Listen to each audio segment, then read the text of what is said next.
Hi everyone, स्वागत है आप सबका हमारे चैनल पर। और आज हम HTML के एक बहुत इंपॉर्टेंट एलिमेंट के बारे में पढ़ने वाले हैं, जो है लिस्ट एलिमेंट। वीडियो में आगे बढ़ने से पहले आप सबसे एक रिक्वेस्ट है कि अगर आप इस चैनल पर नए हैं तो प्लीज इस चैनल को सब्सक्राइब कर दें। अगर ये वीडियो आपको अच्छी लगती है तो एक लाइक जरूर दें अपना, और साथ ही साथ अपने दोस्तों को भी इस वीडियो को शेयर करिए। आज हम लोग लिस्ट एलिमेंट के बारे में पढ़ने वाले हैं। HTML में लिस्ट के कुछ टाइप्स दिए हुए हैं। मेनली 3 टाइप्स हमको पढ़ना होता है, जो है अनऑर्डर लिस्ट, ऑर्डर लिस्ट और डिस्क्रिप्शन लिस्ट। अनऑर्डर लिस्ट को हम लोग UL कहते हैं, ऑर्डर को OL और डिस्क्रिप्शन लिस्ट को DL। बात करें अनऑर्डर लिस्ट की, तो इस लिस्ट को हम वहां अप्लाई करते हैं जहां हमें आइटम्स को एक पर्टिकुलर ऑर्डर में रिप्रेजेंट करने की जरूरत नहीं होती। यहाँ हम बुलेट्स का यूज करके आइटम्स को डिस्प्ले करने का काम करते हैं। अगला है ऑर्डर लिस्ट। इस टाइप के लिस्ट की जरूरत हमें वहां पड़ती है जब हमें अपने आइटम्स को एक पार्टिकुलर सीक्वेंस में डिस्प्ले करना जरूरी होता है। इस टाइप के लिस्ट में जो आइटम्स होते हैं वो नंबर सीक्वेंस में या अल्फाबेटिकल सीक्वेंस में उनको रिप्रेजेंट किया जाता है। थर्ड हमारा है डिस्क्रिप्शन लिस्ट। ये लिस्ट वहां होता है यूज जब हमारे पास एक टर्म हो और उसका डिफिनेशन हो। ऐसे लिस्ट में हम डिस्क्रिप्शन लिस्ट को यूज करते हैं। डिस्क्रिप्शन लिस्ट के साथ 2 और टैग आते हैं जो काफी इंपॉर्टेंट है। पहला आपका है DT, अगला है DD। DT होता है डिस्क्रिप्शन टर्म के लिए, वो टर्म जिसको हम लोग डिफाइन करने वाले हैं, और DD होता है उस टर्म का डिफिनेशन। आगे हम लोग सिंटैक्स और इसके एग्जांपल पढ़ने वाले हैं, जिससे हमें क्लियर हो जाएगा कि इन डिफरेंट डिफरेंट लिस्ट को हम कैसे यूज करते हैं। फिर सिंटैक्स का, तो अनऑर्डर लिस्ट का सिंटैक्स होता है आपका UL। UL के साथ आपका रहेगा LI, जो फर्स्ट आइटम होगा LI, second item LI, third item. जितने भी आपको आइटम यूज करना है उन सबको आप LI टैग के अंदर लिख दोगे। फिर आपका UL क्लोज। यह हमारे पास एक एग्जांपल है और इसके एग्जांपल को हम लोग नोटपैड पे देख लेते हैं कि ये कैसे काम करता है। चलिए चलते हैं हमारे नोटपैड पे। तो ये रहा हमारा नोटपैड, जहां हमने एग्जांपल लिया है UL लिस्ट का, अनऑर्डर लिस्ट का। यहाँ पे देख सकते हैं, यहाँ पे हम टाइटल दिया है unordered list example, head close, body open.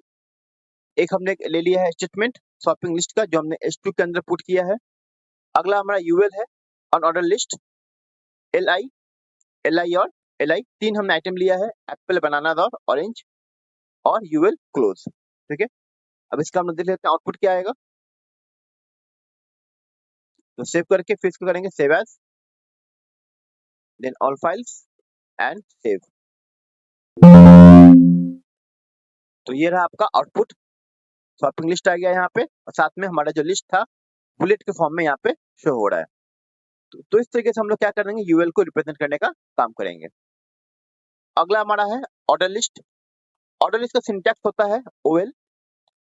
बाकी जो सिमिलर होता है LI, जितना भी आपके पास आइटम्स रहेंगे उनको हम क्या करेंगे लिस्ट में। LI का मतलब होता है लिस्ट, तो LI के अंदर क्या करेंगे, उसको पुट करने का काम करेंगे। एक बात ध्यान रखिएगा, हम चाहें अगर तो LI जो लिस्ट टैग है इसको हम लोग क्लोज भी कर सकते हैं और इसको ओपन भी छोड़ सकते हैं। ठीक है, दोनों केस में ये काम करेगा। हम जब एग्जाम्पल लेने वाले हैं इसको समझने के लिए, उस एग्जाम्पल में हम लोग LI को 2 जगह ओपन कर लेंगे और एक जगह क्लोज कर लेंगे, ताकि हमारा ये व्यू क्लियर हो जाए कि LI को हम लोग जो है ओपन करके भी और क्लोज करके भी यूज कर सकते हैं। तो चलिए इसके एग्जांपल देख लेते हैं। तो ये रहा एग्जांपल उसका OL लिस्ट का। यहाँ पे हमने लिया है H2 में steps to bake a cake, और उसका स्टेप हमने लिखा है pre heat the oven to 350 degree Fahrenheit, mix the ingredient in a bowl, bake for 30 minute. हम यहाँ पे क्या करते हैं कि इस वाले लिस्ट में हम LI को रिमूव कर लेते हैं, मतलब जो इसका क्लोजिंग टैग है वो हम क्या करते हैं, हटा लेते हैं। ठीक है, देखते हैं इसका आउटपुट कैसे आता है।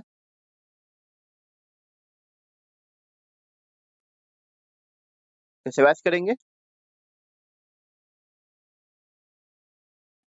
आपको बार बार सेव एज करने की जरूरत नहीं है। हमने पहले वीडियो में बताया हुआ है आपको कि आपने एक बार डॉक्यूमेंट क्रिएट कर लिया, उसके बाद सेव करके उसको आप रिफ्रेश कर लोगे वेब पेज को तो भी आपको शो हो जाएगा। पर क्योंकि हम ये फर्स्ट टाइम एक तरीके से बना रहे हैं हर बार, तो इसको हमको सेव और सेव एज करना पड़ रहा है। इसका आउटपुट देख लेते हैं हम लोग।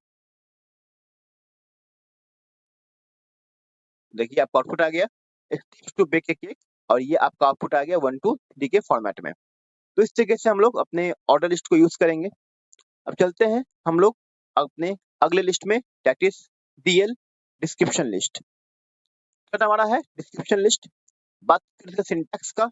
सिंटैक्स होगा इसका डीएल। डीएल के अंदर लिखा है डीटी, जो टर्म आपको डिफाइन करना है वो आ जाएगा, और डीडी के अंदर आएगा उस टर्म का डिस्क्रिप्शन आ जाएगा, मतलब उसके टर्म का डिफिनेशन जो होगा वो कहेगा डीडी के अंदर आ जाएगा। डीटी और डीडी दोनों ही आपको ओपनिंग और क्लोजिंग टैग इसमें मौजूद होगा। एक और टर्म लेते हैं टर्म 2 डीटी के रूप में, और उसका भी डिस्क्रिप्शन हम नीचे दे देते हैं, फिर डीडी क्लोज और डीएल क्लोज। तो ये टोटल आपका सिंटैक्स हो गया डीएल का डिस्क्रिप्शन लिस्ट का। इसका भी एग्जांपल देख लेते हैं ताकि इसका जो आउटपुट होगा वो आपको क्लियर हो जाए। चलते हैं नोटपैड पे। तो ये रहा हमारा वो एग्जांपल। यहाँ हमने यूज किया है H2 के अंदर ग्लॉसरी यूज किया है। डीएल जो हमारा डिस्क्रिप्शन लिस्ट होगा, इसका पहला टर्म होगा HTML, जो डीटी के अंदर लिखा है हमने। उसका जो डिफिनेशन है वो हमने पुट किया डीटी के अंदर, a markup language for creating web page. अगला टर्म हमने डिफाइन किया है CSS को। इसका डिफिनेशन यहाँ पे दिया हुआ है style sheet language used for describing the presentation of document written in HTML। अगला जो टर्म है हमारा वो है जावास्क्रिप्ट, और इसका डिफिनेशन हमने लिखा है programming language commonly used in web development, साथ में डीडी क्लोज और डीएल क्लोज। अब इसका भी जो आउटपुट है वो हम देख लेते हैं। पहले फाइल में जाते हैं, save and then save as example.html। यहाँ पे आगे बढ़ने से पहले मैं आपको एक बात बताना चाहूंगा कि इस HTML टॉपिक पे बहुत सारे वीडियोस हमने अपने चैनल पे ऑलरेडी अपलोड किया हुआ है। तो इस टॉपिक के अलावा और भी बहुत सारे इंपॉर्टेंट टॉपिक स्टार्टिंग से हमने इसको स्टार्ट किया हुआ है, तो आप उन टॉपिक्स को एक बार जाके जरूर देख लीजिए, पूरा कॉन्सेप्ट आपको वहाँ पे क्लियर हो जाएगा। तो चलते हैं, अब वीडियो में आगे बढ़ते हैं। यहाँ पे सेव कर लेंगे, तो देख सकते हैं यहाँ पे आपका आ गया हमारा मेन टर्म ग्लॉसरी। अगला आपका आता है यहाँ पे HTML जो हमारा टर्म था इसको हम डिफाइन करना था। एक और हमने टर्म लिया CSS, हमने इसको भी डिफाइन करना था, और थर्ड हमारा टर्म था जावास्क्रिप्ट। तो यहाँ पे 3 टर्म्स को हमने डिफाइन किया है, और उसका डिफिनेशन हमने लिखा है यहाँ पे नीचे में। ठीक है, तो जब हम इसको यूज करते हैं डीएल टैग को, तो हमारे टर्म और उसका डिफिनेशन कुछ इस तरीके से आपको क्या होगा यहाँ पर डिस्प्ले होने का काम करेगा। चलते हैं आगे हम लोग। हमने अब तक ये पढ़ा कि हम जो यूज करते हैं 3 टाइप का लिस्ट, HL, UL, OL, उनका उपयोग क्या है, उनका उपयोग करने के बाद वो डिस्प्ले कैसे होंगे। अब हम ये पढ़ने वाले हैं कि कौन कौन से एट्रीब्यूट्स होते हैं जो लिस्ट के साथ यूज होते हैं, ताकि इसके परफॉर्मेंस को, इसकी फंक्शनैलिटी को क्या करे, वो एनहांस कर पाए। एट्रीब्यूट्स क्या होते हैं ये हमने पहले बताया हुआ है। एट्रीब्यूट्स वो कीवर्ड्स होते हैं जो किसी भी टैग्स के परफॉर्मेंस को, उसके फंक्शन को ज्यादा बेटर तरीके से डिस्प्ले करने का काम करता है। तो चलिए चलते हैं, पढ़ते हैं इनके एट्रीब्यूट्स के बारे में। बात करें हम लोग अनऑर्डर लिस्ट के बारे में, तो अनऑर्डर लिस्ट में जो कॉमन एट्रीब्यूट है वो हमारा है टाइप एट्रीब्यूट। टाइप एट्रीब्यूट जो है वो स्पेसिफाई करता है कि कौन टाइप की बुलेट लिस्ट या बुलेट स्टाइल्स आप अपने अनऑर्डर लिस्ट में अप्लाई कर सकते हो। मेनली 3 टाइप के आते हैं, डिस्क, सर्किल और स्क्वायर। ये 3 टाइप की वैल्यू जो है वो टाइप के साथ फॉलो होते हैं। बाय डिफॉल्ट जो टाइप होता है वो होता है आपका डिस्क, याद रखिएगा। बाय डिफॉल्ट वैल्यू जो होता है कौन सा होता है, डिस्क होता है। अगर आप यूएल के अंदर कोई वैल्यू नहीं देते हो, कोई टाइप नहीं देते हो, तो भी आपका बाय डिफॉल्ट डिस्क जो है वहां पर एज ए बुलेट यूज हो जाएगा। बात करें इस एग्जाम्पल की, तो इसके एग्जाम्पल देख लेते हैं हम लोग कैसे टाइप का यूज करते हैं। ठीक है, तो ये रहा हमारा एग्जाम्पल। यहाँ हमने यूज किया है यूएल, और अगेन 3 हमने लिया है एप्पल, बनाना, चेरीज। अब यहाँ पे हम टाइप यूज करेंगे उसका। ठीक है, यहाँ पे क्या करेंगे, टाइप वैल्यू लिखेंगे,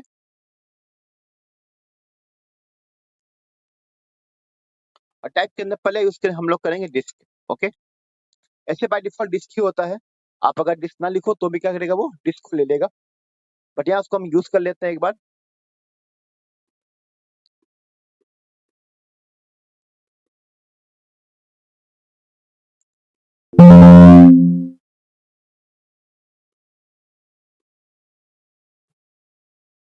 देखिए यहाँ पे आ गया आपका एप्पल्स बनाना सीरीज।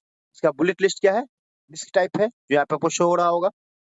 अगला टाइप हम यहाँ यूज कर लेते हैं, डिस्क की जगह सर्किल यूज कर लेते हैं।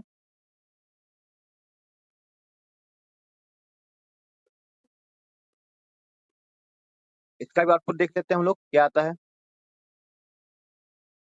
देखिए ये आपका आ गया, सर्किल आ गया बुलेट के रूप में यहाँ पर। अगला जो हमारा टाइप है यहाँ पे वैल्यू है टाइप का, वो आपका है स्क्वायर।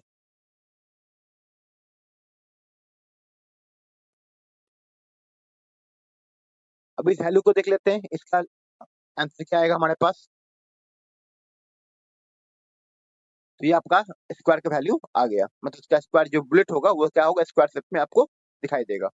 तो ये तीन टाइप के वैल्यूज है जो आप यूएल के टाइप एट्रीब्यूट के साथ क्या कर सकते हो, यूज कर सकते हैं। अब आते हैं हम लोग अपने ऑर्डर लिस्ट पे। अगला है एट्रीब्यूट्स ऑफ ऑर्डर लिस्ट। इसमें सबसे पहले आपका एट्रीब्यूट आता है टाइप। अगेन यहाँ पे हम लोग नंबरिंग के स्टाइल को पुट कर सकते हैं। पॉसिबल वैल्यूज जो कि टाइप एट्रीब्यूट के अंदर आते हैं ऑर्डर लिस्ट में, वो है आपका है पहला नंबर 1 के रूप में, capital A, upper case letter, lower case letter, upper case Roman numerals और lower case Roman numerals, small I और आपका कैपिटल आई के रूप में। इसके बाद एक और आता है एट्रीब्यूट, वो है स्टार्ट। स्टार्ट एट्रीब्यूट बताता है कि आपका जो नंबर लिस्ट होगा वो स्टार्ट कहाँ से होगा। और फिर आपका आता है अगला, वो है आपका रिवर्स। रिवर्स इंडिकेट करता है कि आपका जो लिस्ट है वो एक डिसेंडिंग ऑर्डर में क्या करेगा, डिस्प्ले करने का काम करेगा। तो अब इन सारे एट्रीब्यूट्स को हम एग्जांपल से समझते हैं, ताकि आपको टोटल जो इसका कॉन्सेप्ट है वो क्या हो जाएगा, क्लियर हो जाएगा। चलिए चलते हैं अपने नोटपैड पे। तो ये रहा हमारा एग्जांपल। यहाँ हमने यूज किया है, जो हमारा हेडिंग होगा वो है आपका है टॉप 3 प्रोग्रामिंग लैंग्वेज, और इसको हमने पुट किया ओएल के अंदर। फर्स्ट है पाइथन, अगला जावास्क्रिप्ट और थर्ड जावा। यहाँ हमने टाइप लिया है 1। बाय डिफॉल्ट भी टाइप क्या होता है, 1 ही होता है, पर हम बट स्टार्ट भी हम 1 से करेंगे। बाकी जितने भी टाइप्स हैं, सॉरी वैल्यूज हैं, उनको 1 बाय 1 टाइप के अंदर देख लेंगे। ठीक है, यहाँ आपका आ गया again save and then save as.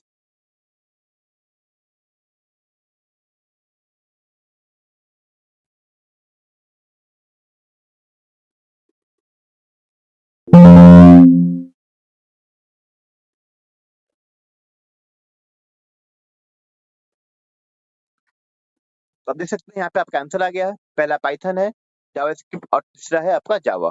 1 2 3 के सीक्वेंस में आपको शो कर दिया। अब यहाँ हम वैल्यू को क्या करते हैं, चेंज करते हैं।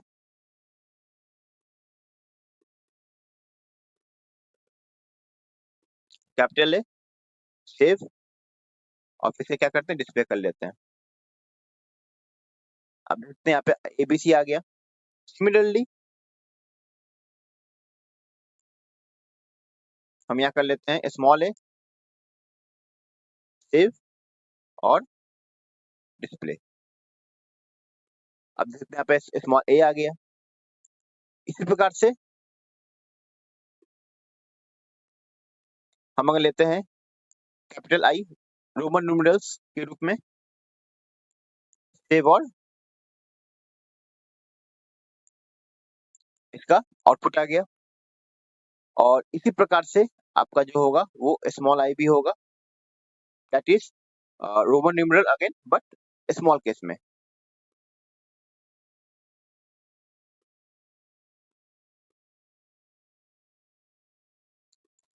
तो यहाँ पे आ गया आपका रोमन न्यूमेरल, यहाँ पे आपका आ गया Roman numerals in small case.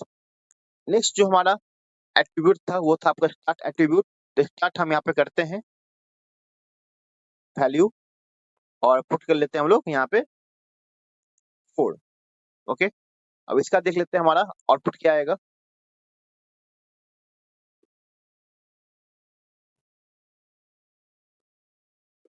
देखिए स्टार्ट हमने 4 किया तो कहाँ से आ रहा है, 4 5 6 से आ रहा है। मतलब अब जो हमारा स्टार्ट होगा वो क्या होगा, रोमन नंबर में 4 5 6 जो है वहां से आपका स्टार्ट होने वाला है। ठीक है, तो स्टार्ट में यही होता है कि स्टार्ट में आपका जो स्टार्टिंग वैल्यू है वो बताता है कि आपका स्टार्टिंग वैल्यू कहाँ से स्टार्ट होगा। हमने रोमन टाइप लिया बट स्टार्टिंग वैल्यू हमने क्या दिया, 4 से लिया। अब एक और आता हुआ रिवर्स।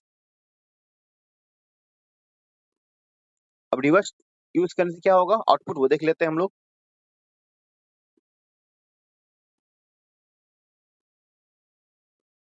जैसे आप लोग स्टार्ट 4 से हुआ बट 4 3 2 गया है।